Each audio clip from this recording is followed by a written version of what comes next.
পুরাই ঠুমকা দিলে পুরাই দেশি বিলাসে সাজাইলা দিলি গেলাসে মাইনাসে না এনকেপি স্টোরির এই 203 আবারও আইটেম গানে নেচে ভাইরাল হতে চলে আসলো। এমনি 203-এর নাটকের জন্য তারা সোশ্যাল মিডিয়াতে অলরেডি ভাইরাল হয়ে গেছে। আবারও এখন আইটেম গানে 203-এর নাচ সোশ্যাল মিডিয়াতে আবার কিন্তু তোলপাড় সৃষ্টি করে দিল। 2 দিন আগেই 203 মিলে কিন্তু বেশ একটা নাটক করেছিল। সেই নাটকে কিন্তু বেশ সময় ধরেই তারা সমালোচনায় ছিল। অনেকেই বলেছে ট্রেন্ডিং এ আসার জন্যই তাদের এই নাটক, কারণ চ্যানেল তাদের ফিউজড হয়ে গেছিল। এজন্য চ্যানেলের ভিউ রিচ বাড়ানোর জন্যই নাকি নাটক করেছে। এমনকি 203-এর জামাই নয়ন নিজে মুখে জানিয়েছে আগের বার যখন এই 203-এর ছোট সতীন পূর্ণিমা চলে গিয়েছিল তখনও নাকি সেটা নাটক ছিল। এবার সরাসরি সেই কথাগুলো ক্লিয়ার করার পরে তাদের যে সকল শুভাকাঙ্ক্ষীরা ছিল অনেকেই কিন্তু তাদেরকে বেশ খারাপ চোখে এখন দেখছে।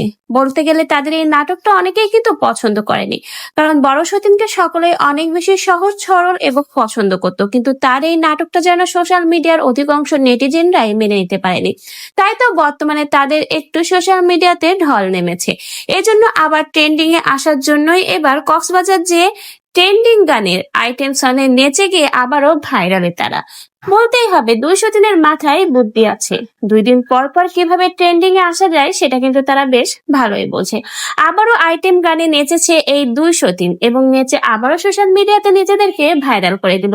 অলরেডি কিন্তু সোশ্যাল মিডিয়াতে তারা এখন ভাইরাল, বিশেষ করে সমালোচনার জন্য।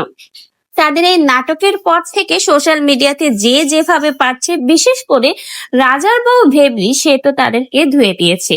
তাদের এই ধোয়া খাওয়ার পরে সোশ্যাল মিডিয়াতে অলরেডি তারা ভাইরাল হয়েছে। তারপরে আবার পর্দা ফাঁস পর্ব চললো, একের পর এক 203 এবং ভেবলি তাদের মধ্যে যে গোপনীয়তা ছিল সবকিছুই কিন্তু ভাইরাল করে দিয়েছে। বলতে গেলে এখন সোশ্যাল মিডিয়া ট্রেন্ডিং এ আছে এই 203। আবারও নিজেদেরকে এই আইটেম সং এর মাধ্যমে নেচে গিয়ে ট্রেন্ডিং এ আনলো।